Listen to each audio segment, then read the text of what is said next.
After selling my company for $32 million, I threw a party. Right before the toast, I caught my daughter-in-law slip something into my wine.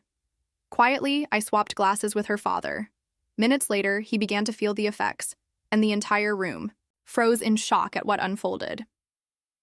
Okay, settle in, because this isn't just a story about a massive win. It's about a brutal betrayal, a shocking twist, and the ultimate comeuppance that redefined what family truly means to me. I thought selling my company was the pinnacle of my life's work, my ticket to freedom, but what I found out next ripped my world apart and almost cost an innocent man his life. The crash echoed in my office, not just the sound of Dennis's fist slamming my mahogany desk, but the shattering of all my illusions. $5 million. That's what I need, and I need it now. My hand still gripped the pen, the ink barely dry on the sale agreement that marked 32 years of my life. $32 million. Freedom, retirement. A new chapter I'd dreamed of for decades. "Dennis," I said, my voice strained, "I just sold the company. I can finally retire." He looked at me, and in his eyes, I saw something I'd never witnessed before. Not pride, not joy, but raw, undisguised hunger. "And that's perfect, Dad," he'd said, his voice dripping with a sweetness that felt off. "Now you can help your son. $5 million. I've got debts to cover, and I want to start my own business." Wendy stood by the door, a silent predator. Her calculating gaze flickered between Dennis and the contracts on my desk, then back to him. He glanced at her, and she gave a tiny, almost imperceptible nod. A silent signal, so quick I almost missed it, but it sent a shiver down my spine. "You didn't even congratulate me." The words came out harder than I intended, laced with the hurt that was starting to bloom in my chest. "This is the biggest day of my life, and you march in here demanding money." Dennis leaned forward, palms flat on the desk, a forced smile on his face. "I'm congratulating you now. $32 million is incredible. So what's $5 million to you?" "It's nothing." "Nothing?" My heart ached. I'd started King Technologies in this very room when Dennis was just a toddler, barely walking. I'd worked 18-hour days, missed school plays and baseball games, poured every ounce of my being into building something from scratch, all while raising him alone after his mother died. This money, this company, wasn't nothing. It was everything. "Dennis, you have no idea what this money represents," I said, gathering the contracts protectively. "This is my security, my retirement. I've earned this. And I'm your son." His voice cracked like a teenager's, not a 38-year-old man's. "I deserved something for all those years you were working instead of being a father." The accusation hit me like a splash of icy water. Just then, Wendy stepped closer, her voice honey-sweet, laced with a venom I was starting to recognize. "Maybe we could discuss this more calmly. Dennis just thinks it would be wonderful if you could help us get started." "Started?" Dennis had been getting started for 15 years. Different jobs, different schemes, always needing money. And ever since marrying Wendy 3 years ago, those needs had grown exponentially, a relentless, gaping maw. "Come to the party." "Tomorrow night," I said, tucking the precious contracts into my desk drawer. "Bring Wendy's parents. We'll celebrate properly. I'll explain my plans for retirement. Maybe discuss how I can help you both responsibly." "Responsibly?" Dennis's laugh was bitter, mocking. "You mean like a loan, with terms and interest?" "I mean like family who cares about each other's future." Wendy whispered something in his ear, and his face hardened instantly. "If you don't help us now, don't expect to be sitting at your party," he snarled, straightening his jacket with sharp, angry movements. "And don't expect us for Sunday dinners or holidays either." The threat hung in the air like smoke, choking. Me. I watched my son transform into someone I barely recognized. Gone was the boy who used to sit on my lap during late-night work sessions, asking about business, dreaming of joining the company someday. "That would be your choice, not mine." I kept my voice steady, refusing to let him see the pain. "The party starts at 7. Your decision." Dennis turned towards the door, then spun back, his fists slamming the desk again, harder this time. A coffee mug jumped, spilling across quarterly reports. You're making a mistake, old man. Where's your family? We deserve that money more than some savings account. Wendy placed her hand on his arm, a gesture meant to soothe, but her eyes never left mine, cold and calculating. Come on, honey. Let's give your father time to think about what really matters. They walked out together, Dennis's shoulders rigid with anger, Wendy's heels clicking against the hardwood floor. I heard their voices in the hallway, sharp and urgent. Wendy's words too quiet to catch, but her tone was clear, planning mode. The front door slammed hard enough to rattle the windows. Through my office blinds, I watched Dennis rev his BMW unnecessarily loud before peeling out of the driveway. Wendy sat in the passenger seat, phone already pressed to her ear. I sank back into my chair, staring at the coffee stains spreading across financial projections I'd never need again. 30 years of building something meaningful, and my own son saw it as nothing more than a lottery ticket with his name on it. The contracts felt heavier when I pulled them out again. $32 million.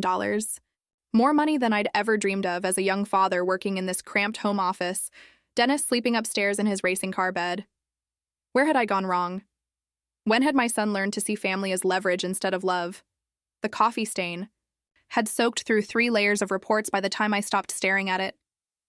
My hands trembled slightly as I moved the documents to dry ground.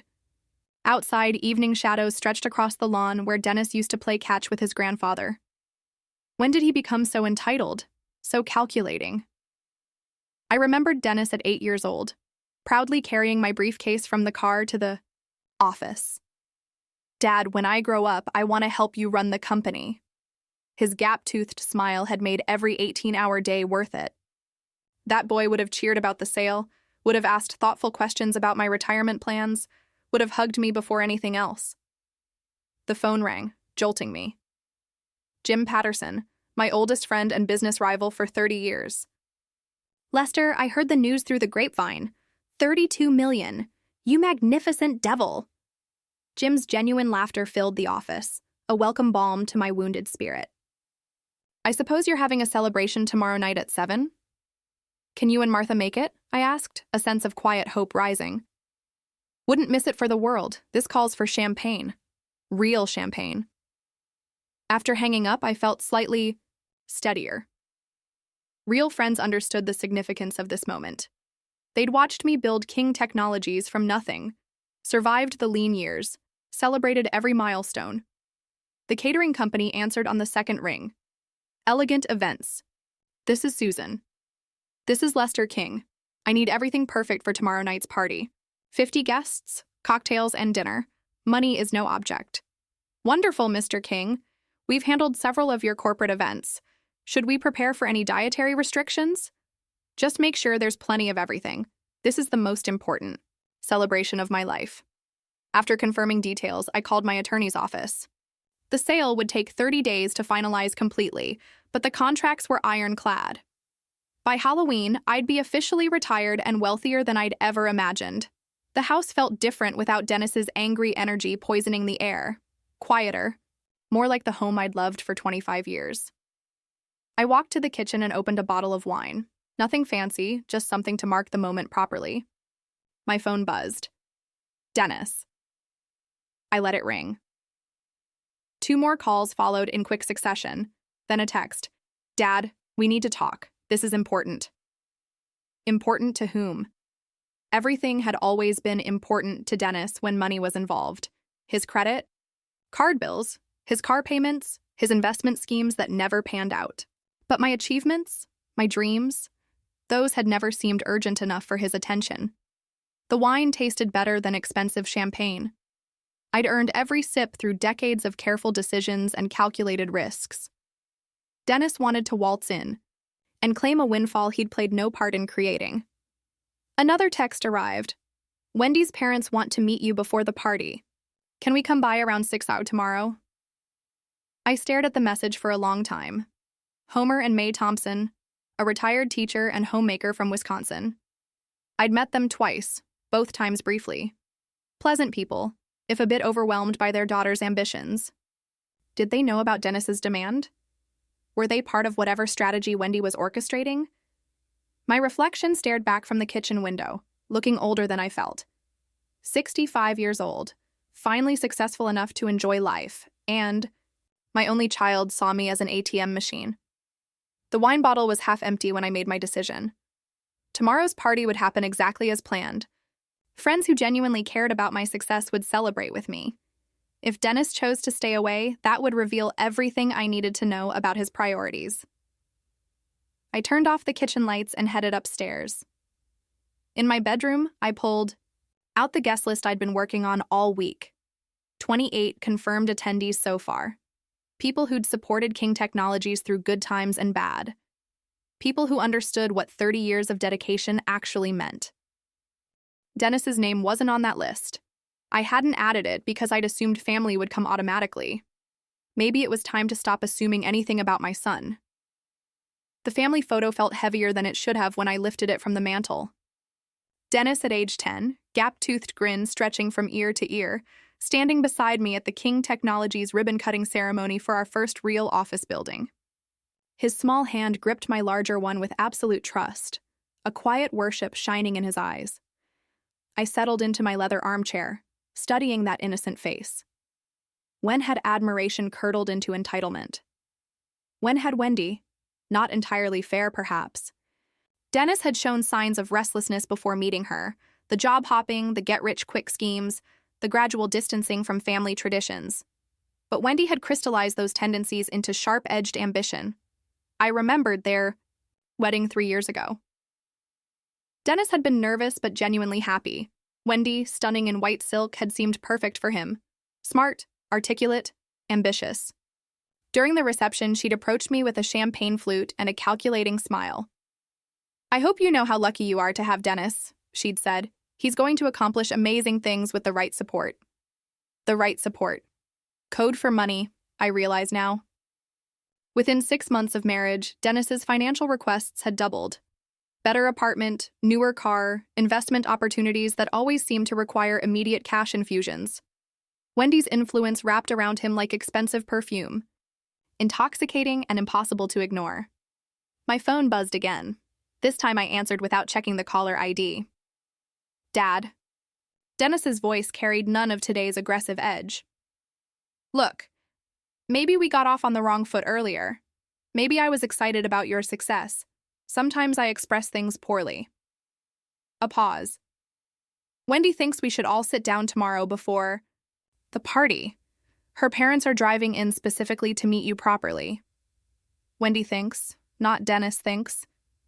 The distinction mattered. "Your Thompsons are welcome tomorrow night," I said carefully, along with everyone else celebrating this milestone. "But Dad, we really need to discuss the financial situation privately first, as a family." Financial situation, as if my retirement planning was somehow their emergency.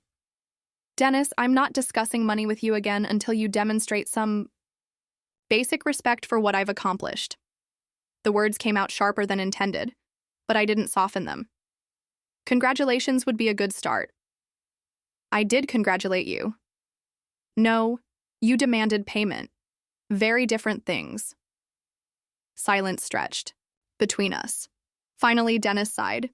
"Fine. Congratulations on selling the company, Dad. I'm proud of what you built." The words sounded rehearsed, probably coached by Wendy, but I heard something genuine underneath. Maybe a trace of the boy who used to bring me crayon drawings of office buildings. "Thank you. That means more than you know." I softened my tone slightly. "The party starts at 7, cocktails in the living room, dinner at 8. Dress nicely, this is important to me." "We'll be there." Another pause. "Dad, I really am sorry about earlier. The money talk, that wasn't how I meant to handle things." After hanging up, I felt cautiously optimistic. Maybe Dennis could separate himself from Wendy's influence long enough to celebrate appropriately. Maybe family bonds could overcome financial greed. I walked to the kitchen and checked my party preparations. Susan from Elegant Events had confirmed everything. Bartender, servers, chef, even flowers for the tables. 47 people had now confirmed attendance, more than I'd expected. The wine cellar yielded treasures I'd been saving for special occasions. A 1982 Bordeaux from the year I incorporated King Technologies, champagne from France, not the domestic stuff. Tonight called for the finest everything. In my study, I arranged the sale contracts in a leather portfolio. Some guests would want to see the actual documents, understand the scope of what I'd achieved. $32 million represented more than money. It was validation of every risk taken, every sacrifice made. The grandfather clock chimed 9 times. Soon I'd need to rest, prepare for tomorrow's celebration. But first, I wanted to savor this moment of quiet accomplishment. Outside my window, the neighborhood settled into evening routines. Porch lights flickered on. Television screens glowed behind curtains. Normal families living normal lives. Probably never dreaming of the kind of success I'd achieved. Yet here I sat alone with my triumph, wondering why victory felt hollow. When your only child saw it as opportunity rather than achievement. Tomorrow would tell the story. Either Dennis would remember how to be my son, or I'd finally understand that some relationships couldn't be forced. The contracts felt warm under my fingertips as I closed the portfolio. 32 million. Freedom, independence. The power to choose who deserved my generosity, and who had already revealed their true nature. For the first time all day, I smiled without reservation. The alarm jolted me awake at 8 sharp. Saturday morning, sunlight streamed through bedroom curtains, promising perfect weather for tonight's celebration. My first thought wasn't about Dennis's apology call. It was about the 27 confirmed guests who deserved an unforgettable evening. Coffee brewing. I spread my handwritten checklist across the kitchen table. Flowers from Millfield Gardens, wine selection from Romano's Fine Spirits, fresh oysters and imported cheeses from Dell'Acqua Delicatessen. Everything had to be perfect. The morning air felt crisp against my face as I drove toward downtown. First stop, Romano's, where Vincent himself greeted me at the door. "Mr. King, I heard about your big sale. Congratulations." His genuine enthusiasm warmed me more than yesterday's family drama had chilled me. "Vincent, I need your finest bottles for tonight's retirement celebration." I surveyed his premium section with new eyes. Money was no longer a constraint. It was a tool for creating joy. Price is truly no object. My friends supported me for 30 years. They deserve champagne that costs more than most cars. Vincent's eyebrows rose. 2 cases of Dom Perignon, 1996. 4 bottles of Chateau Margaux, 1995. Vincent loaded my trunk like he was handling crown jewels. $3,000 spent in 20 minutes, and I felt lighter with each purchase. Dell'Acqua Delicatessen overwhelmed my senses. Aged parmesan, fresh herbs, smoked salmon arranged like artwork. The owner, Marcel, personally selected each item while recounting stories of famous celebrations he'd catered. Retirement after building an empire? Marcel kissed his fingers. This calls for our finest everything. Back home, I found controlled chaos.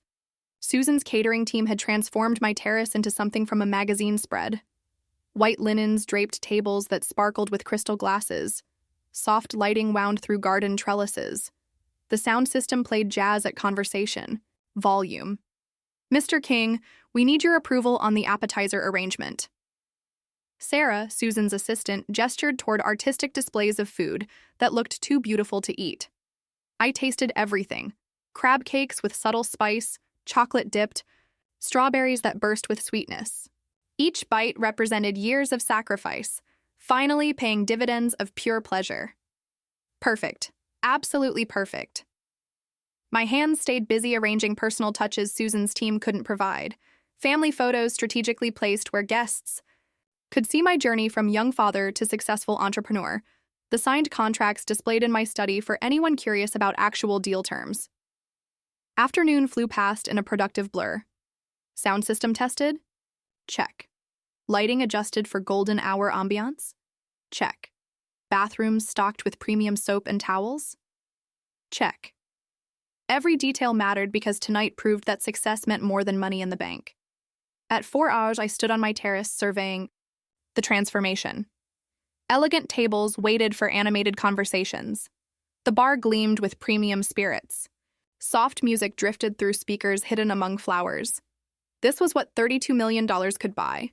Not just financial security, but the power to create beauty, to honor those who deserved it. Dennis had demanded $5 million for personal debts. But this demonstrated how wealth should be used, with purpose, with gratitude, with joy shared among people who'd earned their place at the table through loyalty and genuine affection. I checked my watch. 3 hours until the first guests arrived. Time for a shower, fresh clothes, and final preparations for the evening that would mark my transition from entrepreneur to gentleman of leisure. The contracts sat in their leather portfolio, waiting to be shared with friends who would understand their significance, not as lottery tickets demanding immediate payout, but as proof that dreams pursued with determination could indeed come true. The doorbell's first chime found me adjusting my tie in the hallway mirror. Deep breath. This was it. The celebration I'd dreamed about for years. Through the frosted glass, I could see Jim and Martha Patterson waiting on the porch. "Lester." Jim's bear hug nearly lifted me off my feet. "You magnificent devil, I still can't believe you pulled off that sale." Martha's warm smile carried 30 years of friendship. "The house looks absolutely stunning, Lester. You've outdone yourself." Leading them through my transformed home felt like showing off a masterpiece. The terrace drew gasps of appreciation. Candlelight dancing on crystal, flowers perfuming the evening air, jazz floating from hidden speakers. "Vincent's finest champagne demands a proper toast later," I announced, gesturing toward the bar where Dom Perignon waited in silver buckets. Within minutes, more cars filled my driveway. Frank Morrison from the bank, still sharp at 72. Dr. Saul. Sarah Chen, who'd kept me healthy through countless stressful deals. My neighbors, the Costellos, who'd watched King Technologies grow from a garage startup to an acquisition target. $32 million, Frank whistled low. "Remember when you couldn't qualify for a $50,000 line of credit?" "You've earned every penny," Sarah added, accepting champagne from the circulating server. Those 18-hour days finally paid dividends. Each arrival brought fresh waves of congratulations. Stories emerged. Late nights when I'd called friends for advice, celebrations of smaller victories along the way, commiserations during lean years when success seemed impossible. The Richardsons from 3 houses down approached with genuine small-town pride. "We always knew you'd make it big, Lester. You've been such an inspiration to our neighborhood." Mrs. Richardson added, "Our kids still talk about the computer camp you sponsored at their school. You never forgot to give back." That comment stung pleasantly. I had given back. Scholarships, community programs, quiet help for families facing hardship. Real generosity based on genuine connection, not demanded handouts from entitled relatives.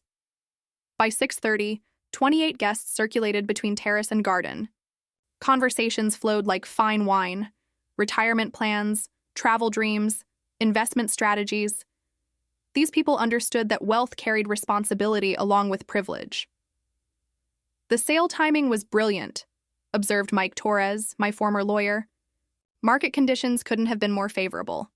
"Pure luck," I demurred, though we both knew better.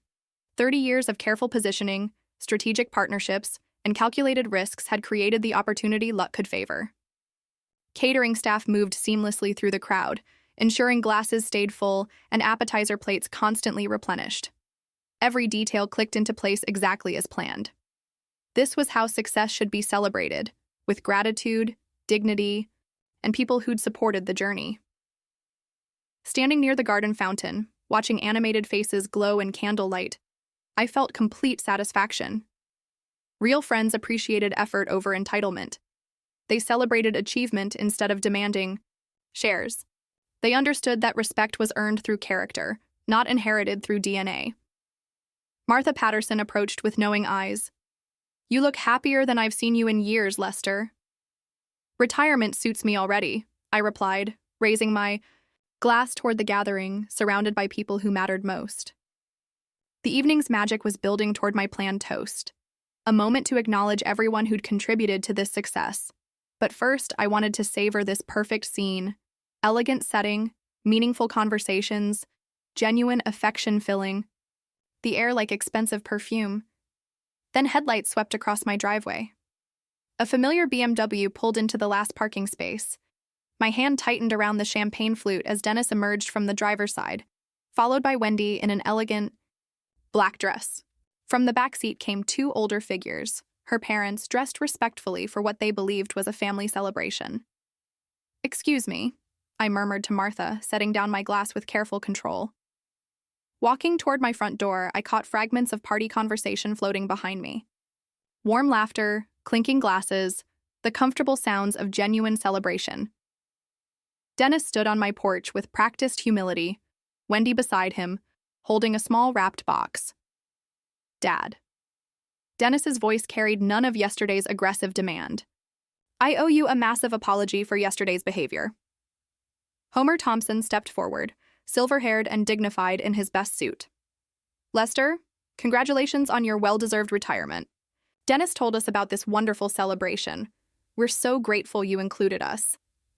May added, her grandmother's warmth immediately genuine. "You've always been generous to our family." But my attention stayed fixed on Dennis. His eyes met mine, directly, something that hadn't happened during yesterday's money demand. I was completely out of line. Dennis's words seemed rehearsed but felt sincere. "Your success should be celebrated, not exploited. I've been under tremendous stress with work, but that's no excuse for my behavior toward you." Wendy moved closer, her smile perfectly calibrated. "Lester, Dennis felt terrible all night about how he spoke to you. We brought a small gift to show our appreciation for including us tonight." The wrapped box felt substantial in my hands. Expensive weight, suggesting thoughtful selection rather than last-minute guilt purchase.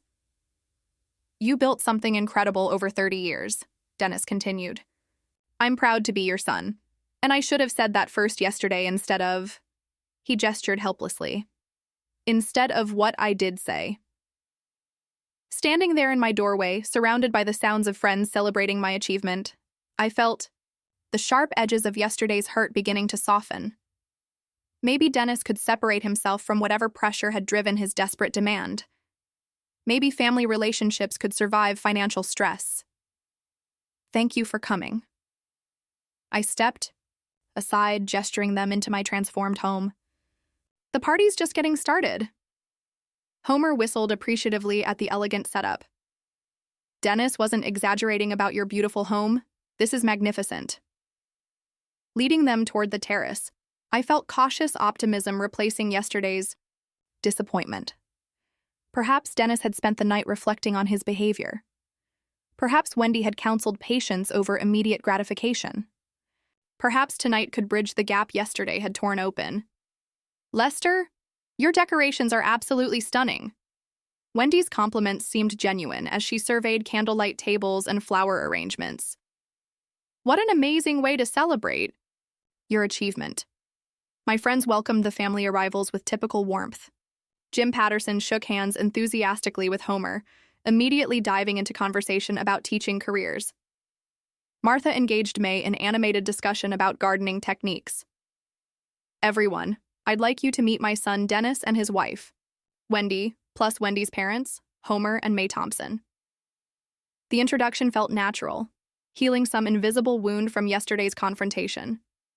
Dennis moved through introductions with genuine grace, asking thoughtful questions about my friendships and business relationships. No mention of money, no hints about financial expectations, just a son appearing proud of his father's accomplishments. "Your father's been an inspiration to our entire community," Mrs. Richardson told Dennis warmly. "He never forgot to help others, even while building his own success." "That sounds exactly like Dad," Dennis replied, glancing my way with what looked like authentic admiration. Wendy positioned herself near the bar, charming the catering staff while offering to help refresh drinks. Her social skills impressed even my most discerning friends. She asked intelligent questions about retirement planning, showed genuine interest in family stories, played the perfect supportive daughter-in-law. "We should add chairs for the family," I told Susan's assistant, who quickly arranged additional seating at the main table. The party atmosphere shifted subtly with family inclusion, somehow more complete, as if the celebration had been waiting for these final pieces. Homer's teaching stories entertained the group. May's quiet wisdom complemented more assertive personalities perfectly. Standing back near the garden fountain, I watched this perfect scene unfold. Friends and family mingling naturally, meaningful conversations flowing between generations. My achievements celebrated by everyone who mattered most. This is exactly what I hoped for, I murmured to myself, watching Dennis laugh genuinely at one of Jim's business anecdotes. Maybe yesterday's conflict had been necessary, a clearing of air before true reconciliation. Maybe family bonds were stronger than momentary greed. Leading Dennis and his family toward the main seating area felt like completing a perfect picture. Homer immediately connected with Dr. Chen over shared stories about career transitions, while May charmed the Costellos with questions about their rose garden. "Dad, you should tell everyone about that European river cruise you're planning." Dennis's enthusiasm seemed genuinely infectious as he helped refresh drinks for nearby guests. The suggestion sparked immediate interest. Jim leaned forward with his characteristic grin. "Lester, you always said you'd see the Scottish Highlands when you retired." "First stop after the sale finalizes completely," I confirmed, accepting. A fresh glass of wine from Dennis. "Scotland, then Ireland. Maybe venture into Scandinavia." 30 years of 12-hour days earned you every mile of that adventure," Sarah added warmly. Wendy moved gracefully between guest groups, her social skills impressive even to my most discerning friends. She asked intelligent questions about my business relationships, showed genuine interest in retirement planning discussions, played the perfect supportive daughter-in-law role.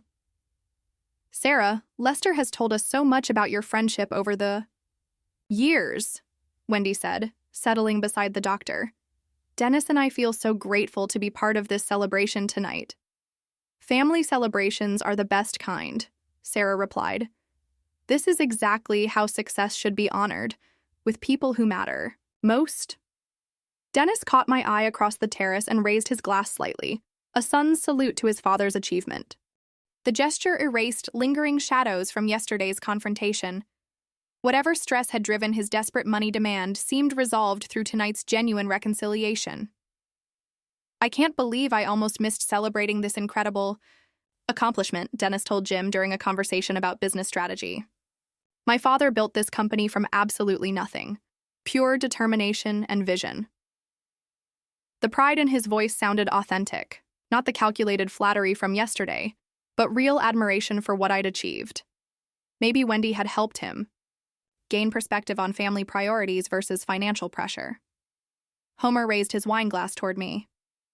"Lester, 35 years teaching showed me what dedication looks like, but building a company from scratch, that's remarkable resilience."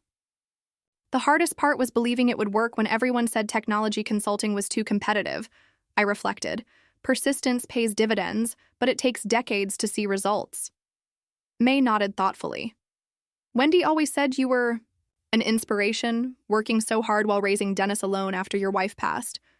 The comment touched something deep. These people understood sacrifice in ways Dennis had seemed to forget yesterday. Tonight felt like validation that my choices had been correct. Family and friends recognizing effort over entitlement. "This terrace setup is absolutely stunning," Wendy complimented, her eyes scanning the elegant arrangement. "You have such sophisticated taste. Everything looks magazine perfect." "Susan's catering team deserves the credit," I admitted, though I did insist on personal touches. Family photos, the wine selection, flowers from my mother's favorite shop. Details matter for occasions like this. Wendy agreed. "Memories should be beautiful." As twilight deepened, garden lights began twinkling like captured stars. The party reached that perfect rhythm where conversations flowed naturally. Laughter punctuated stories, and everyone seemed genuinely content. This was exactly what I envisioned when planning tonight's celebration. Dennis moved between groups effortlessly, sharing stories about my generosity over the years, expressing gratitude for lessons learned during his childhood. The son I remembered from happier times had returned, replacing yesterday's angry stranger. "Your father sponsored computer camps for underprivileged kids every summer," Dennis told the Richardsons. "I helped when I was old enough." He never publicized it, just believed technology education could change lives. Such moments reminded me why family reconciliation mattered more than money. Dennis could have been part of this success story all along if he'd chosen patience over immediate gratification. My phone buzzed insistently against my chest. The caller ID showed my attorney's office number, probably final details about Monday's closing procedures. "Excuse me, everyone," I announced, glancing around the perfect party scene. "I need to take this call about some closing details. Please continue enjoying yourselves." Walking through the French doors into my living room, I pressed the phone to my ear while positioning myself by the large window overlooking the terrace. The caller was Harold Peterson, my closing attorney, with last-minute documentation questions.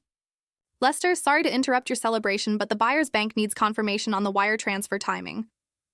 "Of course, Harold. Monday morning works perfectly for the final transfer." Through the window, I could see my guests continuing their animated conversations, the party flowing beautifully without me. "The documentation has been filed with the state, and the transition team starts Tuesday." Very smooth process overall. Dennis was engaging Jim and Frank in what looked like serious business discussion, his hands gesturing enthusiastically.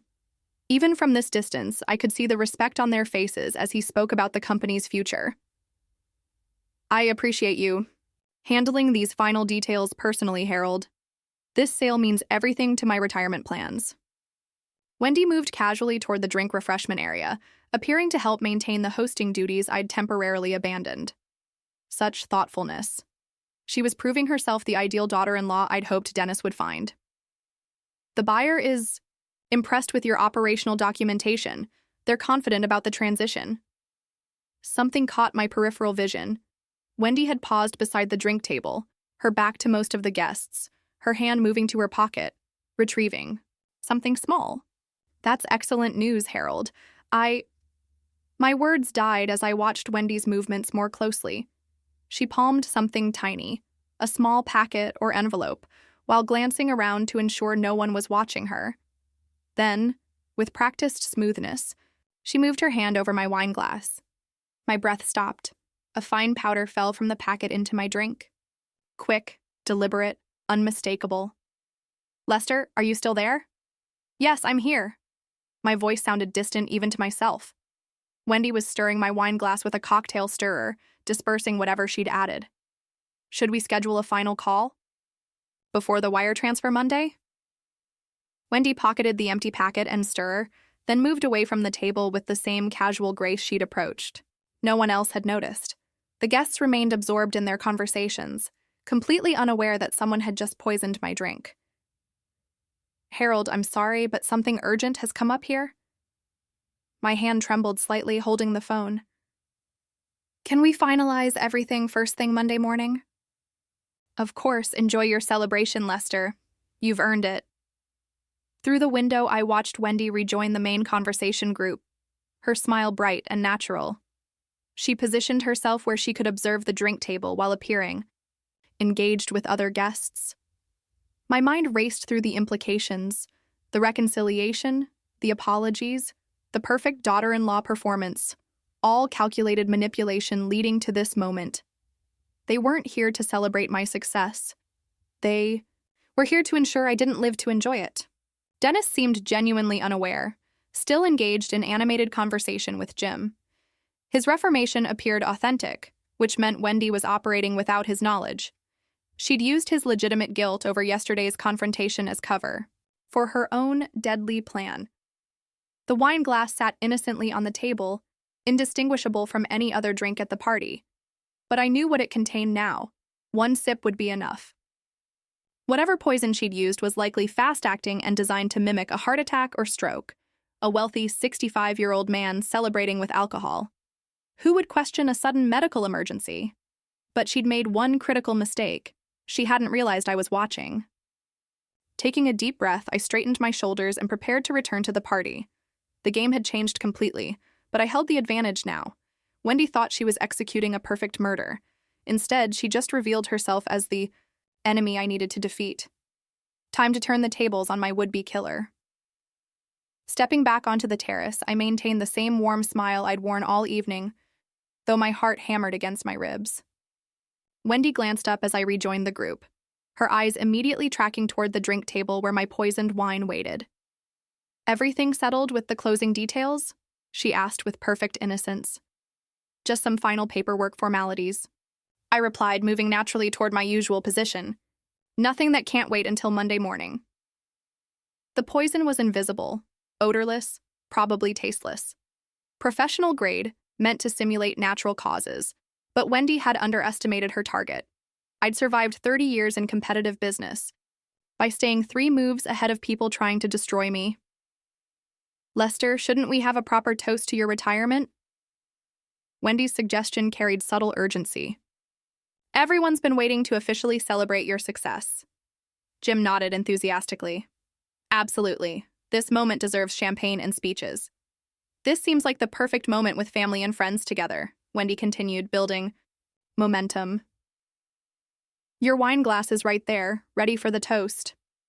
She was pushing toward the poisoning execution with calculated pressure disguised as party enthusiasm, every word designed to get that glass to my lips quickly. Excellent idea, I agreed readily. But first, Dennis and Wendy, could you help me with something in the kitchen? I want to get that special bottle of Dom Perignon we discussed, the 1996 vintage, and the good crystal champagne flutes for the proper ceremony. Dennis straightened with obvious pleasure at being included in the preparation. Of course, Dad. You know where everything's stored better than we do. This will make the toast even more special, I added, making the requests sound important, emphasizing host-like family involvement in the celebration setup. As they headed inside together, I turned to Homer with practiced casualness. Homer, how are you adjusting to retirement from teaching? 35 years in education. That's remarkable dedication. Homer's eyes lit with the enthusiasm educators always showed discussing their careers. Well, the transition has been fascinating. After 3 decades of September schedules, I'm still adjusting to flexible time. While he spoke, gesturing expressively about retirement challenges, I moved closer to the drink table. Homer's wine glass sat 18 inches from mine. Similar shape, identical red wine, close enough positioning for a quick exchange. Have you and May thought about traveling? I continued, keeping him engaged while scanning guest positions. Jim was deep in conversation with Frank about market trends. Sarah and May discussed garden planning. The other guests were naturally absorbed in their own discussions. No one was watching the drink table. Oh yes, we've been planning a trip to visit national parks, Homer continued enthusiastically. Yellowstone first, then maybe the Grand Canyon. In one smooth motion, I switched the glasses. Homer's untainted wine moved to my usual position. My poisoned glass shifted to his spot. The exchange took 3 seconds and looked like natural table rearrangement during conversation. That sounds wonderful. The Western parks are spectacular this time of year, I replied, stepping slightly away from the table as Homer continued his story about retirement planning. My pulse gradually steadied as the immediate danger passed. Wendy's poison now waited in Homer's glass instead of mine. The sweet irony of using her own father-in-law as an unknowing shield felt perfectly appropriate. Dennis and Wendy emerged from the kitchen carrying the Dom Perignon and crystal flutes, their faces bright with anticipation of the coming celebration. Everything's ready for the proper toast, Dennis announced, setting the champagne bottle on the table with ceremony. Wendy's gaze immediately moved to the drink table, confirming that my wine glass remained in position. Her satisfied smile revealed complete confidence in her planned success. Perfect timing, I declared, moving toward my switched glass while watching Wendy's expectant face. Let's make this toast memorable. She positioned herself to observe my drinking, eager to witness the poison's effects. Her father sat beside, his deadly glass, completely unaware that his daughter had just tried to murder his host, using him as an unwitting accomplice. Everyone, please gather around, I called out, raising the glass that should have killed me. The irony was exquisite. Wendy thought she was watching her victim approach death when she'd actually just set up her own father for the fate she'd intended for me. Time for the evening's real entertainment to begin. Everyone gathered expectantly around the elegantly set table, glasses raised in anticipation of my retirement speech. The moment felt perfect. Candlelight dancing on crystal, friends and family, united in celebration. The soft evening air carrying the promise of new beginnings. Friends, this truly is the most meaningful evening of my life. I stood confidently, commanding attention, while internally preparing for the drama about to unfold. 30 years of building something from nothing, and here I am, surrounded by people who matter. Wendy positioned herself with a clear view of my wine glass, her eyes bright with anticipation. She had no idea that her carefully planned murder was about to become her public downfall. Your friendship and support have made this success possible, I continued, scanning faces that had supported me through decades of struggle. Tonight, I want to talk about loyalty, about trust, about what family really means.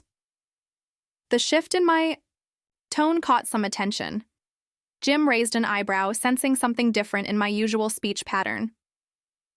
I've learned that not everyone who claims to love you actually does. My gaze moved deliberately toward Wendy, whose confident smile faltered slightly. Some people see success and think only of what they can take from it. Dennis leaned forward, confused by the growing tension in what should have been a celebratory moment. The other guests exchanged glances, uncertain where this speech was heading. Unfortunately, not everyone here tonight shares that genuine affection. I paused, letting the weight of my words settle over the silent gathering. In fact, someone at this very table tried to poison me just minutes ago. Shocked gasps rippled through the crowd. Wendy's face went white, her eyes darting between me and the drink table as she tried to process how her plan had gone wrong. "Homer, stop!" I shouted as he raised his wine glass toward his lips. "Don't drink that wine, it contains poison." Homer froze mid-motion, the glass trembling inches from his mouth. Around the table, guests recoiled in horror, several setting down their own drinks in alarm. "What are you talking about?" Dennis stood up, his voice cracking with confusion. "Dad, what's going on?" "Wendy, would you like to explain what you put in my wine glass?" I turned to face her directly, my voice carrying the authority of absolute certainty. "I saw you add something from a small packet while I was taking that." Phone call inside. "That's absolutely ridiculous!" Wendy's voice pitched higher with panic. "Why would I poison anyone? This is insane!" But her face betrayed everything. The color draining from her cheeks, her hands trembling as she gripped the back of her chair, her eyes calculating escape routes even as she protested innocence. "You looked around to make sure no one was watching," I continued relentlessly. "You stirred it in, then pocketed the evidence immediately afterward." Dennis stared at his wife. With growing horror, "Wendy, tell him he's wrong. Tell everyone this is some kind of mistake." "Of course it's a mistake," she snapped, but her voice carried desperation now. "Lester, you must have seen something else. I was just helping with the drinks." Homer still held the poisoned glass, staring at it with dawning understanding of how close he'd come to death. May clutched his arm, tears streaming down her face. "Fine," I said calmly. "Let's settle this scientifically. We'll take that wine to a laboratory for analysis. If I'm wrong, I'll apologize publicly to everyone here. If I'm right," I reached toward Homer's glass, "this will prove attempted murder. Let me just secure this evidence." Wendy lunged forward with sudden desperation, her calculated facade cracking completely. "You can't." She stumbled against the table leg with theatrical clumsiness, her hand striking the wine glass. Crystal shattered against stone. Red wine splashed across the terrace. Evidence destroyed in one accidental moment.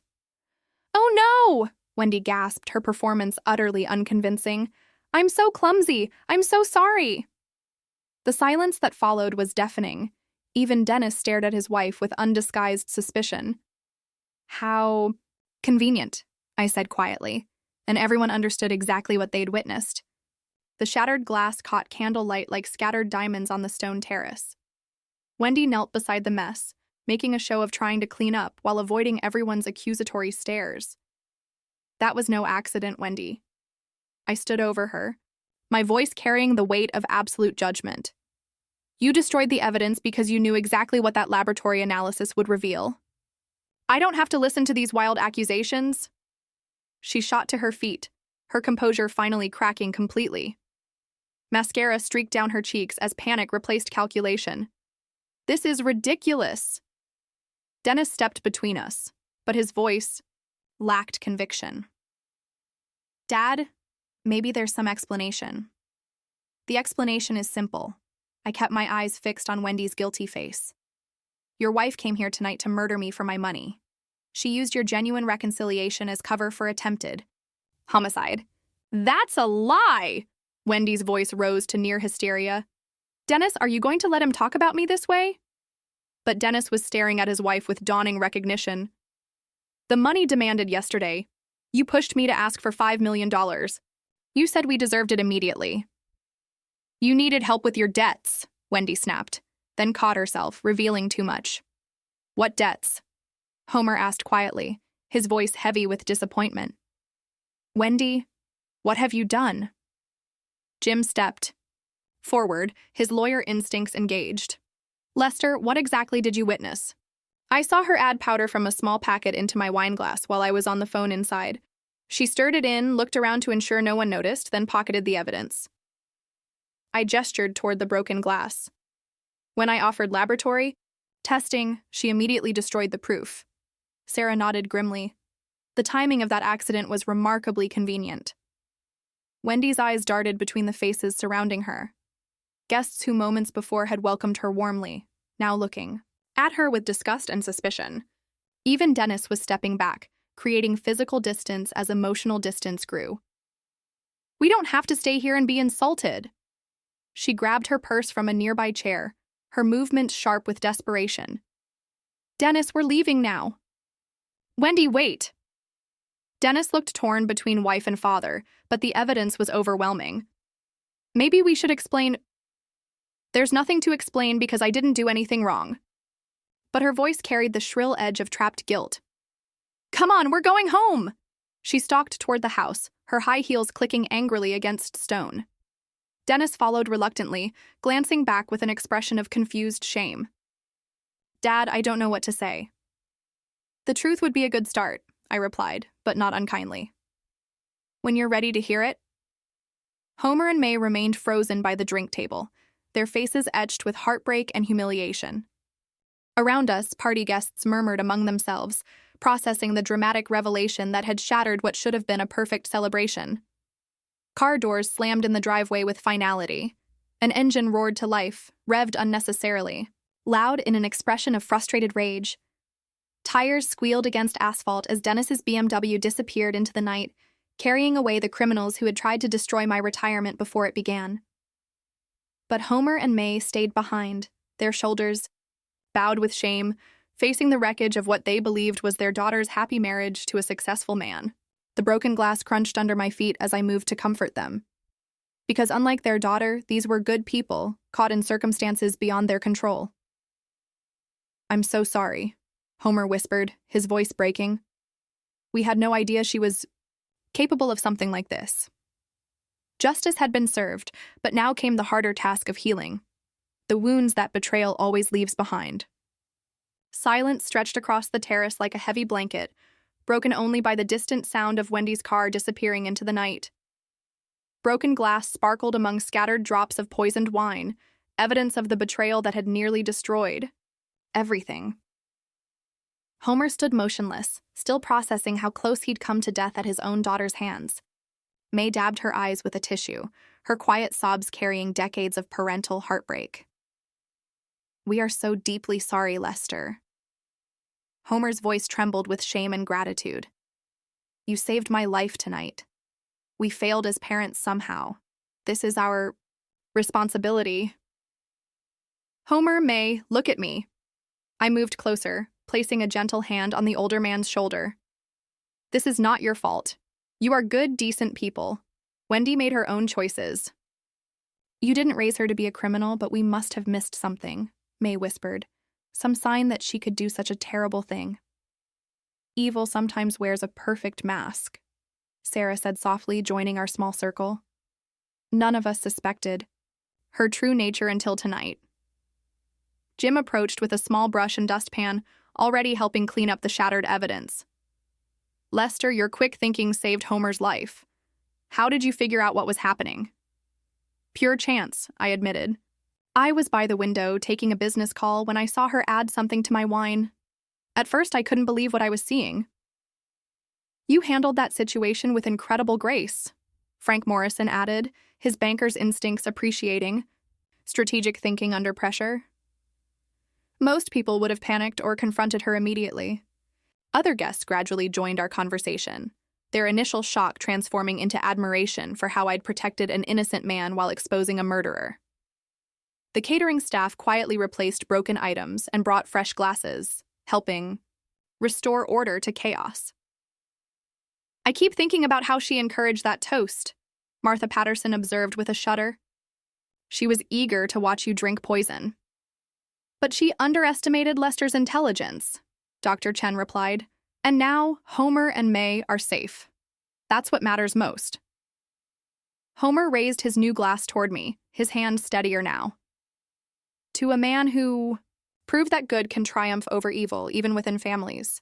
To Lester, the group echoed, their voices carrying genuine warmth and respect. But I raised my own glass toward Homer and May instead.